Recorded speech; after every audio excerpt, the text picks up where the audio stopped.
I'm sorry, guys. Total topic change here. I have got to cover this, okay? One of my favorite channels growing up, or I guess one of my favorite YouTubers growing up, has always been the Completionist. I loved his content.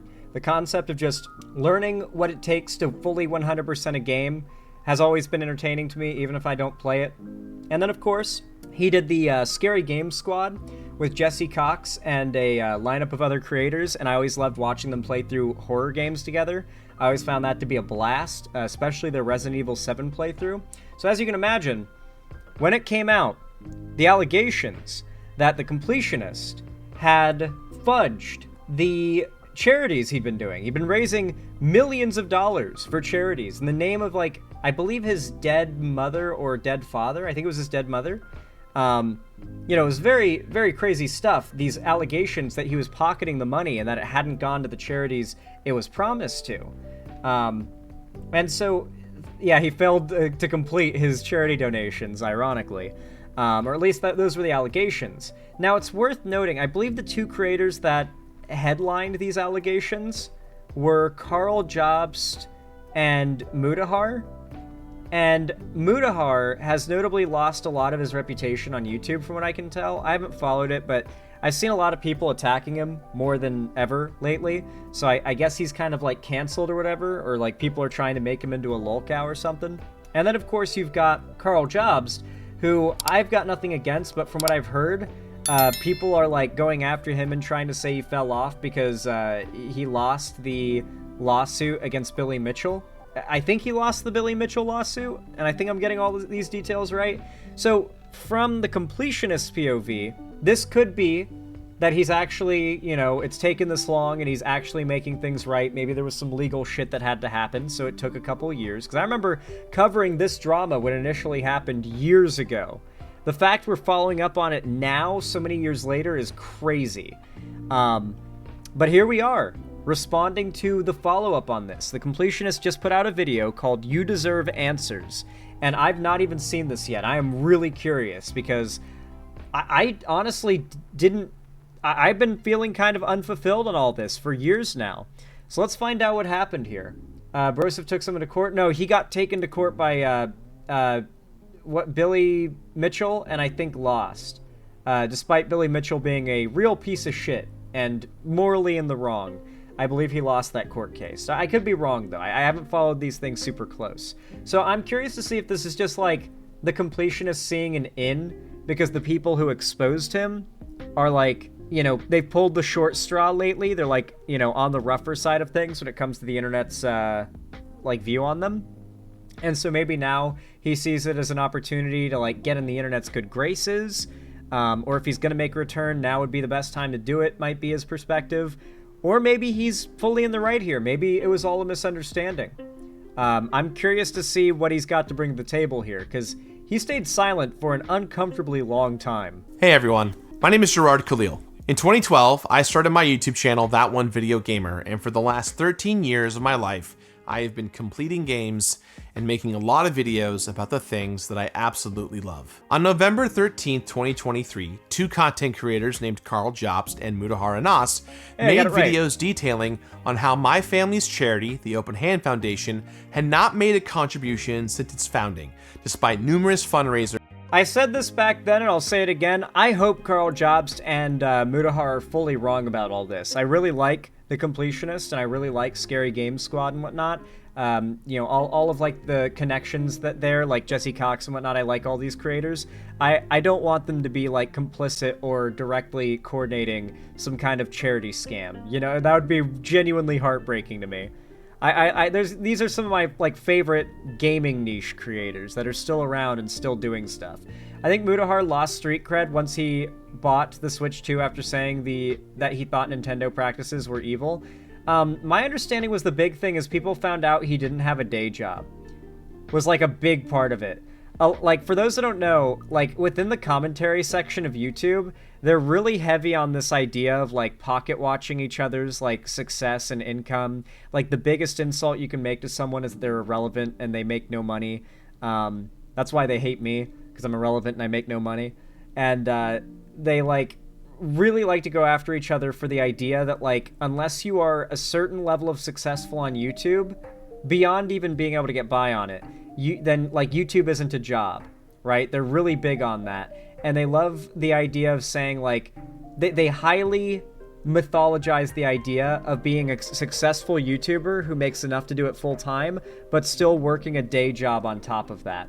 It turned out that Mutahar did not work a day job while also doing YouTube, or maybe he stopped doing it a while ago. So to the commentary community, that was like a stolen valor, right? Like being in the wage cage while also putting in the time to be successful on YouTube is like a mythical thing to pull off, like impossible to do. And so it was, I guess, a really big deal that he was lying about that, or allegedly lying about that. That's what I saw the most anger about, ironically, was that apparently he lied about having a day job. And misleading statements by myself about charitable partners. Within a Yeah, he would also reference that as an appeal to authority on issues. You're right, Ognem. matter of days, and before I really had any opportunity to present any information of my own, the narrative had shifted. I was being accused of embezzlement and charity fraud, with Carl and Mutahar directing their viewers to report my family's charity to the authorities, prompting a criminal investigation by the Department of Justice. We were informed that the investigation officially wrapped up in the fall of 2024.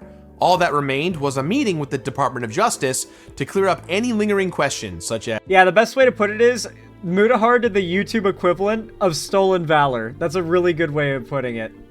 As why the open hand had been mass flagged in the first place. I was constantly told by the Department of Justice that this is the final meeting, and the final meeting was right around the corner. But officially now, over a year has passed since then. I didn't want to speak publicly about this whole investigation until I had those final results in my hand, hence my silence all this time. The honest truth is that the Department of Justice will not respond to any emails, despite telling Open Hand's lawyers that they're interested in one final meeting to close the case. It has been over a year waiting on this matter, and the fact of the matter is, I need to move on. Whenever I get this final documentation, whatever it says, I don't care what it is, I will share the results with whatever I am legally allowed to share as soon as I can. And I am still absolutely confident that the accusations of fraud and embezzlement will be proven false. However, even if we never broke the law, serious moral mistakes were still made by myself and the foundation. The Open Hand took far too long to donate. We never explained why it took so long. This is true. Like, regardless of whether or not, like, there was some sort of malicious bullshit happening here, and I want to say there isn't, because I'm about as charitable as you can possibly be to Gerard here. Like, I've been a fan of his content since I was a teenager, right? So, you know, I'm open to the idea that, like, mistakes were made. They were a little lazy. They were lazy YouTubers about it. I can buy that. Could it potentially be a malicious lie made up to cover his ass? Maybe. But it's a plausible one, if so. And because it's plausible, I'm inclined to believe that that might also be the case. YouTubers can be lazy. They can be slow to do things. The money's raised and eventually will get donated, so in his mind, he might have not seen it as a big deal that it took a while to get sent, as long as it gets there. But when you look at it a certain way, that's a scandal. And people looked at it that certain way. Until after everyone called us out. And I lied about this for all of Indieland's years, both knowingly in 2023 and unknowingly in all the years before. But it doesn't matter what kind of explanation either I or anyone else involved might provide. This happened, and rightfully so, it pissed off everyone. To my viewers and donors, friends and collaborators, I am so sorry for hiding the truth. It was selfish, full stop. I want you all to have the context as to how everything happened, but nothing I've said so far is an excuse, and neither is anything else in this video. All of this is on me. I agree with that so far, nothing to nitpick. Even if it wasn't exactly how I imagined things would go, my goal always was to make sure this money got donated to the right place as quickly as possible, and I'm immensely thankful that it got done. So, with that in mind, I'm sure many... The money's been donated. Like, the thing that people want done has been done. Like, at this point, it's really a matter of, like, is there any evidence this was being done maliciously? I really want to hope to God there's not. Because then I can feel pretty darn good about watching his content and, not feeling bad about it or anything. Many of you still have a ton of questions, especially about why this happened in the first place and where I've been for the past year. I want to take some time to tell my side of the story and how we got here. His hair looks good, I'm not gonna lie. God damn, bro's been volumizing. But I also want to clear up many of the false accusations made against me, along with addressing the individuals who not only broke this story, but pushed it into the realm of conspiracy. So, yes, just in case all of you are wondering, this is in fact scripted. I am reading from a script.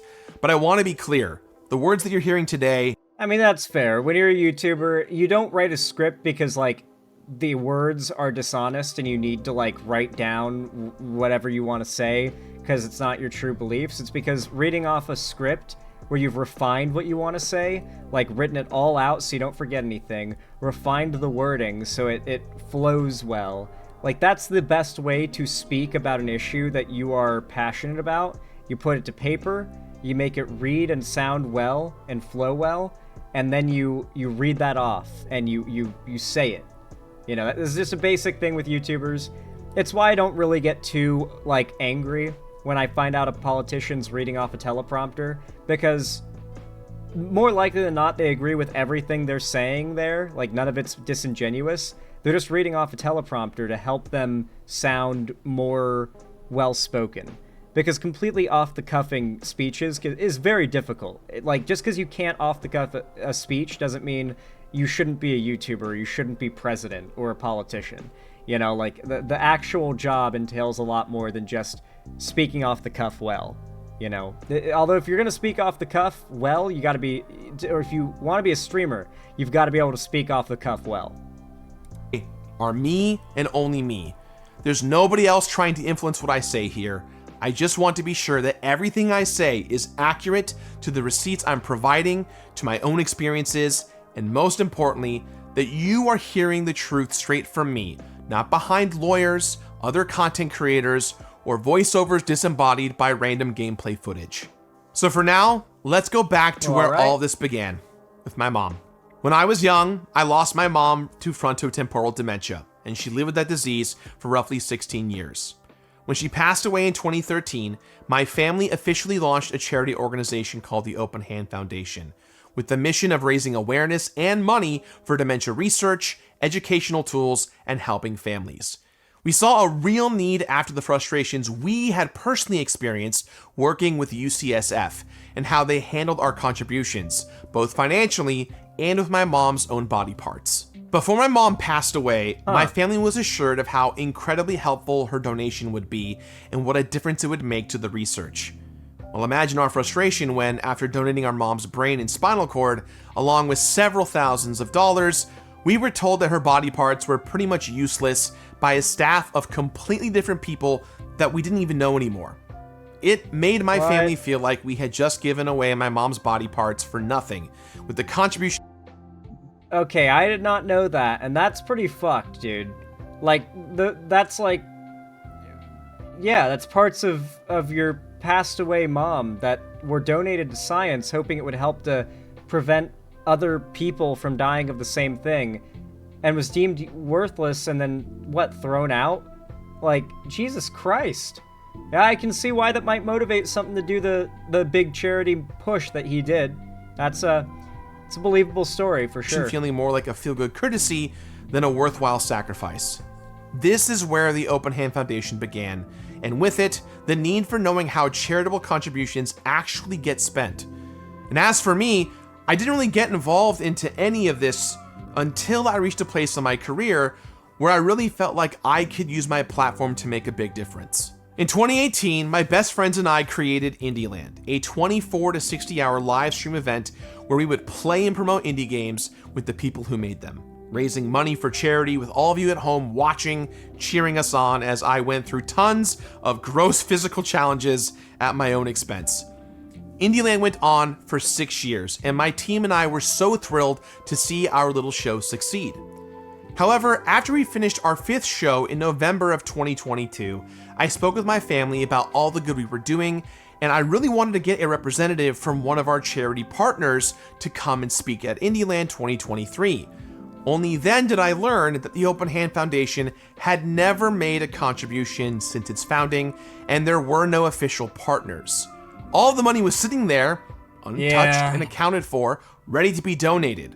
But like I said, the money from what this has been years, but from what I remember, the money had been left untouched, and that is verifiable. I believe Carl Jobs had pulled like documentation that showed, publicly available like tax documentation that showed the money had been left like basically untouched. Like some of the money had been touched to pay for other, like, more of their charity events, which was always part of the deal. Like, some of the charity proceeds go to, like $1,000 of it or something, 4K, goes to, like, setting up the next year's charity event, where they then proceed to raise millions more for it. You know, it's like, it's that was always part of the deal, right?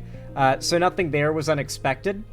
Nothing, like, unusual, unexpected there. The charity event they do, like the IndieLand event, is expensive. You know, it goes on for a while. They buy a lot of props. They destroy a lot of things, from what I remember. They, you know, they're buying a lot of games, playing a lot of games. They're like ordering a lot of food, and there's just a million. They spend a fair few $1,000s to make that charity happen, and then they raise, you know, like millions or something like that. I think they raised like 11 million total that was sitting in that account, and it was untouched. So the idea that it was just sitting there and they had neglected to follow through on paying it out to the charity, which they always intended to do, is believable. Because otherwise they would have done something with that money.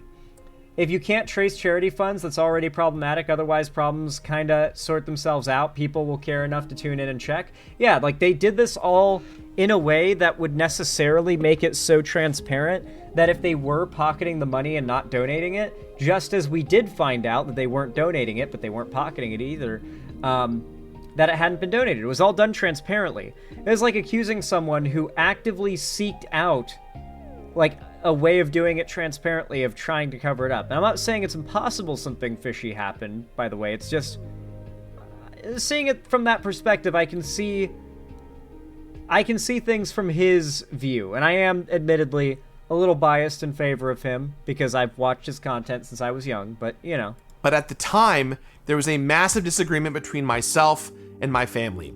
I personally thought it was important that the money be donated right away. Meanwhile, my family's perspective was very different than mine. They had been negotiating with several organizations to establish contracts to take a bulk sum of money as a restricted donation. These conversations revealed that many of these potential organizations were happy to take the money, but didn't want to track what they saw as a low sum compared to the 6 to 7 figure amounts they were used to receiving from mostly corporate interest groups. After a lot of tough conversations over the years, yeah, some of these big charities, they want big donations. My family settled on a goal of raising $1 million before donating, hoping that this would be a massive milestone that would help organizations to take the foundation way more seriously. But I didn't know about any of this, and I didn't care. I wanted it to... Okay, that's believable. They want to work with, like, the top echelon of these foundations, like directly donating to scientific research in this field, not just to charities. They're not donating to charities. They are the charity donating to research. And they have to partner up with research institutes that like specifically study and try to find the cure to this, like, particular disease. And a lot of them will not take you seriously if you're just coming at them with like 50K, $100,000 even. Just isn't enough to make any kind of difference. If they can raise a few $1 million though, and say, look what we have ready to send your way right out the gate. We are doing an annual charity where we can send more, potentially even more than this in the future. But at least this much, right?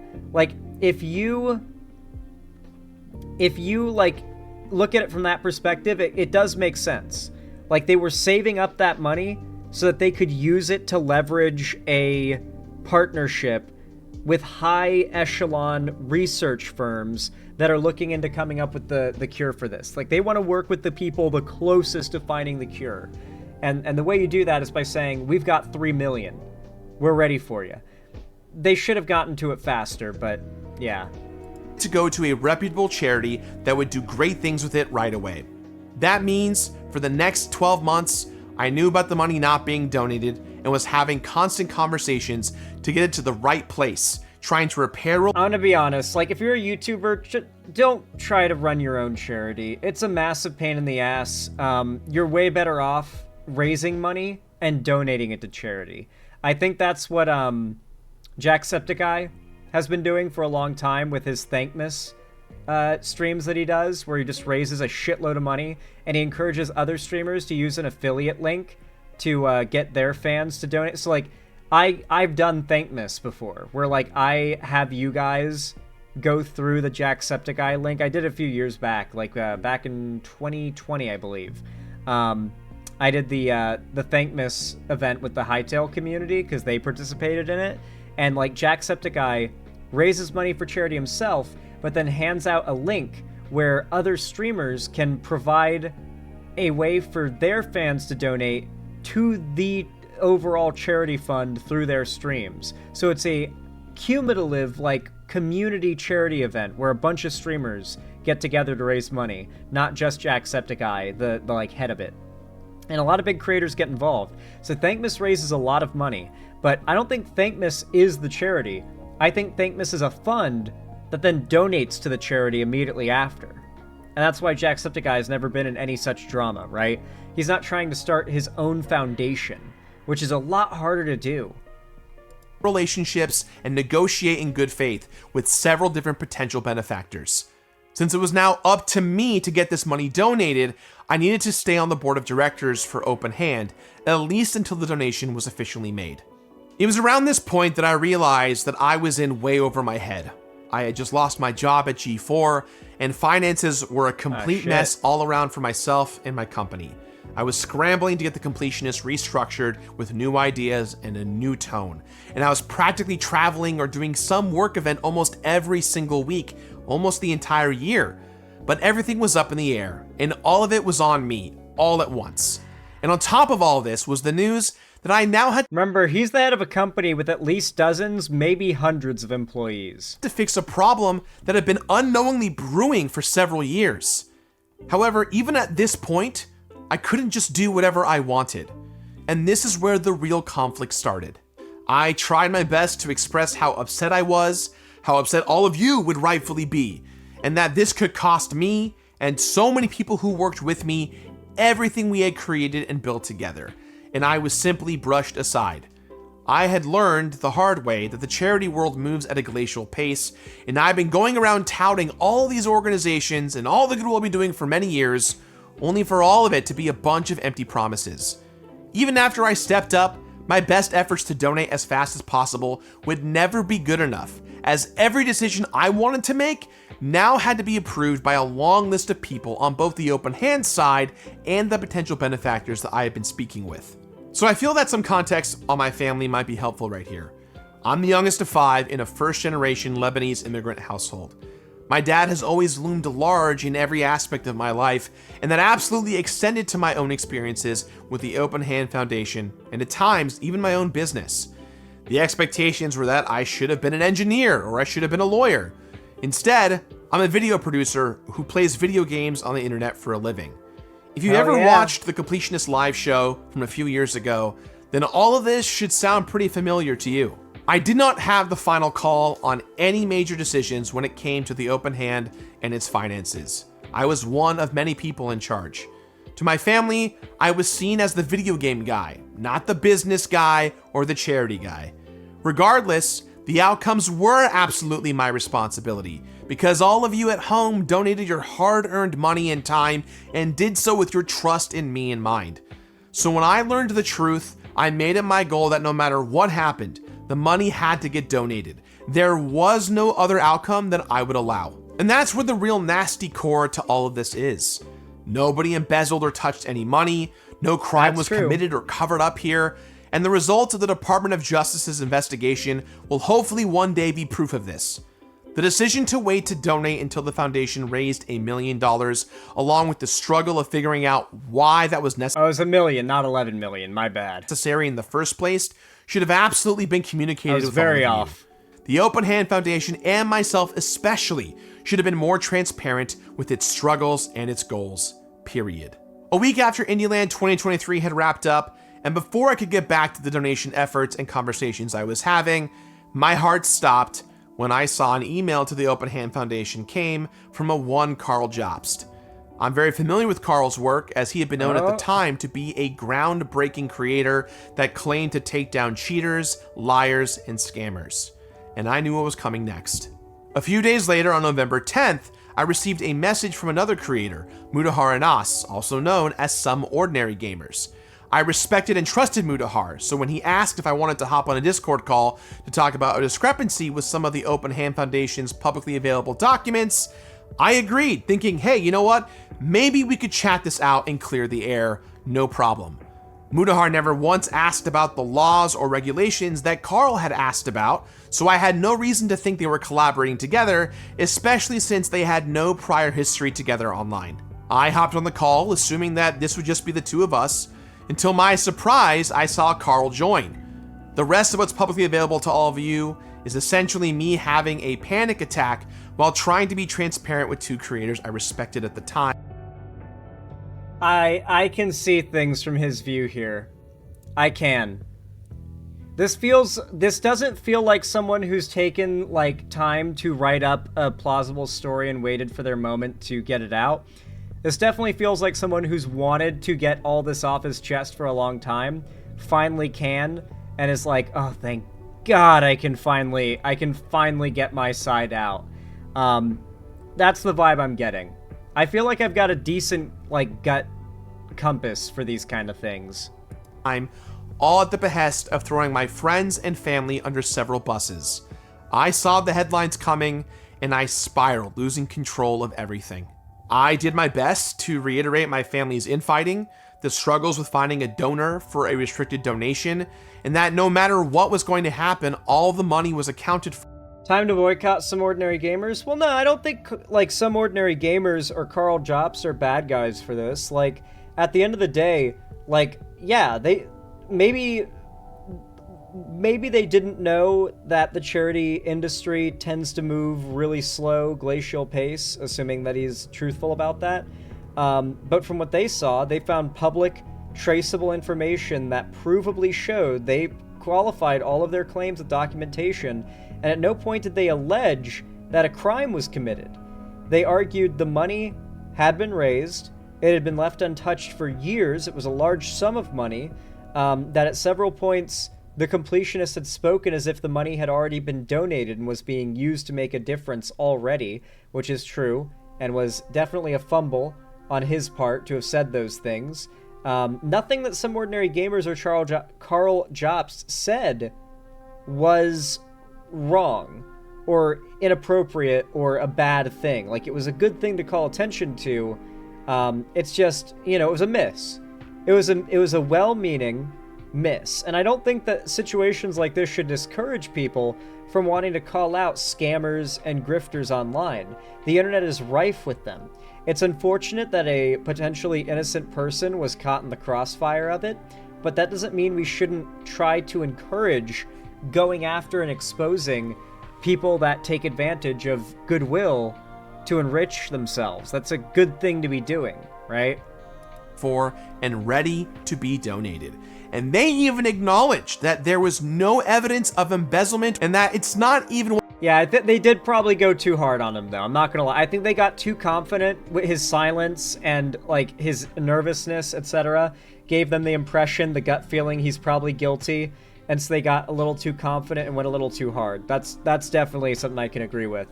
What they were asking about. So it gave me some hope that this whole thing could be recovered in some way. I'm keeping it to the charity and, like, the money and why it hasn't moved. I won't personally be mentioning anybody family related and the personal hell that you honestly have to go through. That's like a fucking no-no for me personally. Well, they did, though. If I remember right, I think they did. On my end, and I'm sure on Carl's end, that's something that obviously I think we can abide by. That's just an ethics thing for any journalist, really. The very big silver lining is the money is there, according to every PP filing that I've seen. it can all be like done right, you know. This isn't a situation of actual embezzlement or, you know, money being moved to the fucking Cayman Islands or some cryptocurrency offshore. This is a situation that can be rectified for very positive sakes. But yeah, I was terrified and I should have kept my mouth shut, but some part of me believed that if I was honest right from the get-go, maybe I could get out ahead of this and it could end up just being more of a cautionary situation for people to know. 3 days later. Now, to be fair, I don't want to shit on Carl or Mutahar. I think both of them are sub to me and watch my content from time to time. I will say,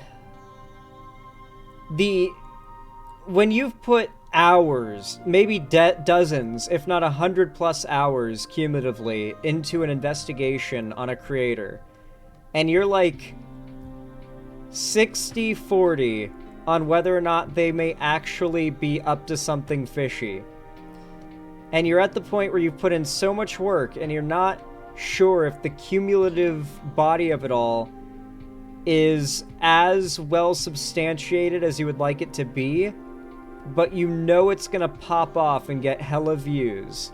I'm not saying they're grifters, they're just doing it for money or views or whatever, but you know, we're YouTubers. We're YouTube in the algorithm, they hang that golden carrot in front of our faces and we can't help but chase it. So I can imagine that maybe there were some areas where they might have felt that they would have let up, but then again, they were deep in an investigation they'd put tons of hours and time into, and they probably didn't want and work and effort into, and they probably opted to go with the idea that their 60% sure was enough. And I think in this case it wasn't. Later, Monday, November the 13th, Mutahar and Carl released their videos, and the story was broken. It made donating even more important, but even more difficult due to the new online reputation of the Open Hand Foundation and myself. Many of these organizations we'd been speaking with suddenly wanted nothing to do. That is fair. All that drama would make it very hard for their donation to work with these foundations. With us, legally. For their charity group, for their charity to work with these foundations. Sorry. Informing us to keep our distance, and the situation quickly became desperate. Thankfully, my brother and I were able to... Wait, so they're like getting canceled because they haven't donated the money yet. They're like, please take the donation. We need to get this heat off of us. And they're like, sorry, we can't take your donation. You're too controversial. This is real, by the way. If any of you are skeptical, like, really? They would turn down $1 million? This actually famously was a big drama during Gamergate, where the kill stream, a famous... Well, that might be overstating it a lot, actually. At the time, semi-niche, famous Nazi live stream.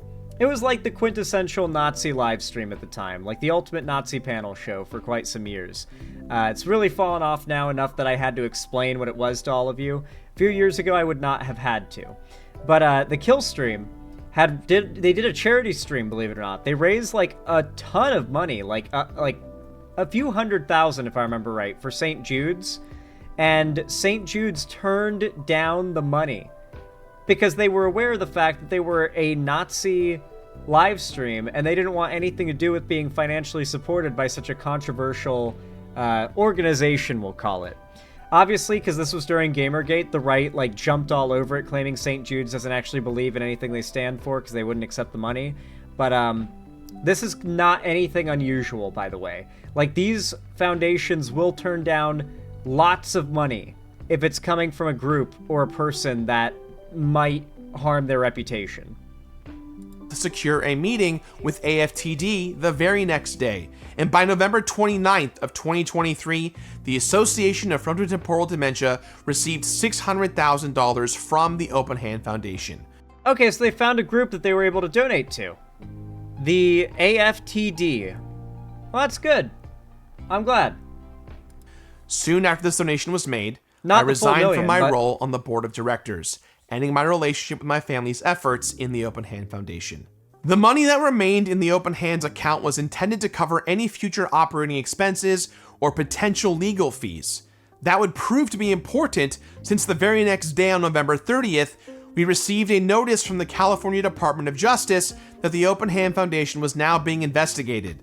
All receipts were being sent over, and Remember, investigated doesn't mean guilty. You know, Karl Jobst and Mutahar called for a lot of reports to be made, and the Department of Justice naturally started an investigation because of that to find out if there is actually anything fishy happening.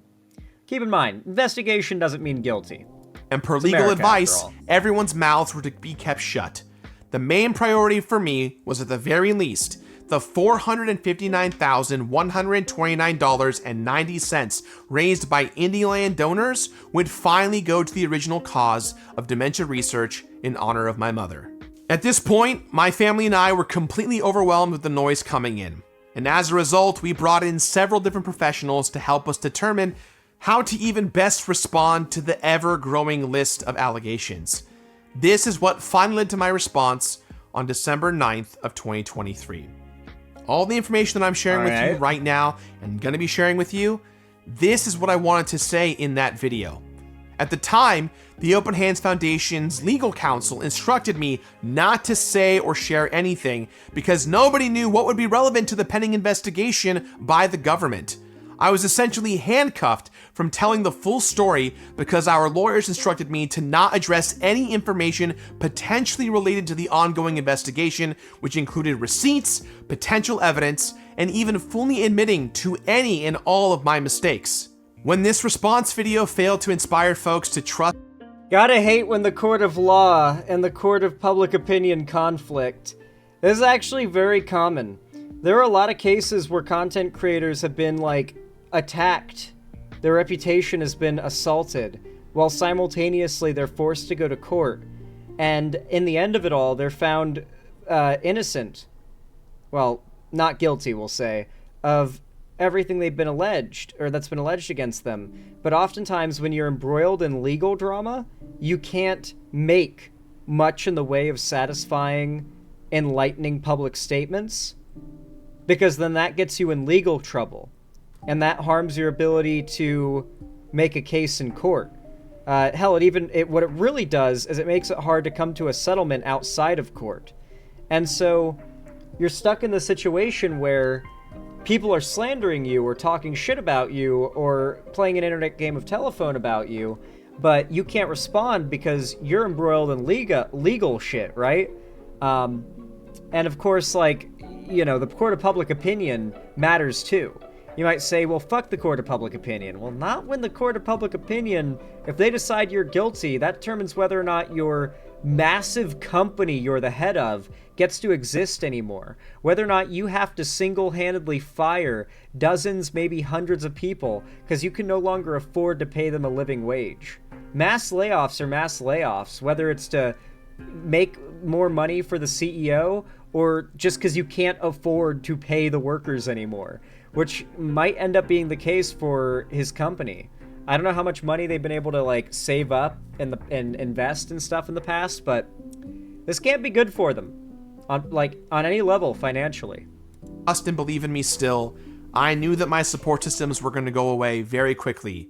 My financial, legal, and community support disappeared overnight, with a lot of my friendships, both personal and professional, going away with it as well. It was clear that I had failed and my options were extremely limited.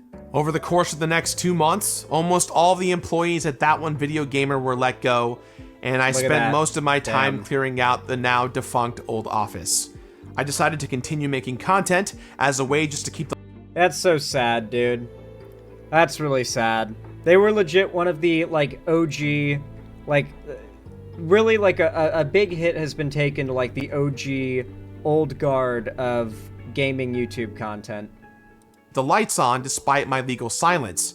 But by the summer of 2024, it's so sad to see that, like, we're slowly watching the death of YouTube video game content as a business. Like, like, even the concept of content creator, like, houses are kind of dying out. And it's such a shame because that was one of the things that when I was growing up, I was most excited about in being a content creator. Surely it could come back one day. It could become a trend again, or it could become more viable down the road somehow. But it really does seem like with how much less stable YouTube has gotten lately and how much more, like, bloodthirsty everything has gotten. Like, if you so much as breathe the wrong way, you'll have, like, 500 drama piranhas coming after you And now with the advent of AI, it's even worse. I found out that like there are like 500 channels making AI generated hate videos on me. Someone linked one in my Discord last night. It was like an AI generated thumbnail of like me in a cardboard box, like begging for coins on the side of the road. I think it was like captioned like fatherless streamer or something like that. Yeah, like the internet's bloodthirsty, bro. They come after you at your throat constantly. And so the idea of running a business that relies on you having a good reputation and on like the YouTube algorithm not being shit, that's rough, man. That's a rough thing to do these days. I eventually stopped producing new content altogether. I would go on. The guy who made that AI song about you is a confirmed pedo, by the way. I didn't even know there was a pedo who made an AI song about me, but alright. Makes a lot of sense, to tell you the truth. To disappear from the lives of practically everyone I knew because I thought that in my own self-hating isolation. Oh, I didn't know it was a song. I thought it was like a hate video. Okay, Ognem. That's what everyone wanted from me. But in reality, He's a pro lolly YouTuber. I had no idea that was what his channel was about. I just saw the video and thumbnail. Jesus Christ. I guess that explains why he hates me. I have pissed off the, like, drawn child porn lover community online a lot. They really hate me. They've been, like, pocket watching me and preying on my downfall for a long time. I ended up doing a lot more harm than good by letting everyone else deal with the public responses. And that was extremely selfish of me. Without being able to truly apologize and take 100% full accountability for the things that I was responsible for, it felt like no one wanted to ever hear from me, let alone trust me ever again. To my moderators, my biggest fans that have rolled with me since day one. That's rough, bro. That's really rough. I gotta say, my gut's telling me that Gerard is not full of shit here. Let's read the comments, because they're pretty strong. Don't worry, Muda's not an engineer either. He's completed the apology. The post-time skip completionist looks like he trained his hockey. To paraphrase Sean Murray of Hello Games, because everything is so click-driven that a rumor would come out of Reddit straight to the headlines as fact. Came in feeling cynical, but leaving feeling like you came across as genuine. Your apology was real. Not an "I'm sorry I got caught" apology. Thank you for sharing and welcome back. It's not the end unless he completes Donkey Kong Country 2. Man, maybe drama slop YouTubers aren't trustworthy. Ooh, maybe. I'm good with this explanation and apology for the lies. It's super easy to judge when you don't know what's going on behind the scenes, and it's been explained sufficiently enough for me to trust you. I look forward to more videos. I think the initial hurt from all of the information and drama that happened made many, including me, short-sighted to what was happening in reality while everything was going up. You know, I will say, there was a time where drama content as a concept got, like, nuked on YouTube. Not by YouTube itself, but by the community. People like Keemstar and the other terrible representations of the idea of reporting on the shit that's happening between creators represented itself so poorly. These creators became so view hungry and so desperate to make the stories up that they ruined their own reputations and trying to destroy the reputations of others. And for a while, it was like the most embarrassing, shameful thing you could be to be a drama YouTuber for a good few years there. And obviously, it kind of came back around as like a wave of teenagers, you know, and re-entered the internet. And they obviously have always been the go-to audience of people like Keemstar, like 13, 14, 15-year-olds, right? Naturally, they grow out of it. And I think situations like this are what, like, black pill audiences against drama content. Like, I really do think stuff like this makes the people realize, oh shit, it is really unhealthy to support a genre of content that is entirely centralized on a monetary incentive for taking people down. On one hand, it's good to hold people accountable and call out bullshit, but at the end of the day, you gotta be careful not to get too audience captured and not to let the views and money motivate you too much to the point where you start compromising on the fundamental principles that make your content worth existing in the first place. And I feel that's what happened here, because the Open Hands Foundation, the Completionist, and his company they feel like they were unwarranted victims in a, granted, justified moral crusade against grifters and scammers. And sadly, this, false flag, I guess you could call it, or this false call, I guess we'll say, has ended up being a very negative impact on the overall YouTube landscape. YouTube gaming content did not need to take such a horrible hit. It's already in a rough place. It did not need to get any rougher. That's where I stand on this issue, though. I'm curious what you guys think. Comment down below. Let me know. It also helps the channel a lot. And on top of that, consider leaving a like as well. Every thumbs up helps to boost the channel and the algorithm.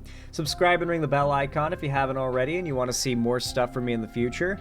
Follow my social medias, linked down below if you want to see more from me on other platforms. And if you want to support me directly, financially, help me keep the lights on and a roof above my head here at the Xanderhall studio, then please consider donating, subscribing, or gifting a sub on my website, xanderhall.com/live, or support me through YouTube, Twitch, Streamlabs, Stream Elements, Patreon, or buy some custom Xanderhall merch through the Streamlabs link down below. Regardless of how you support me though, thank you all so much, and as always, have a good one.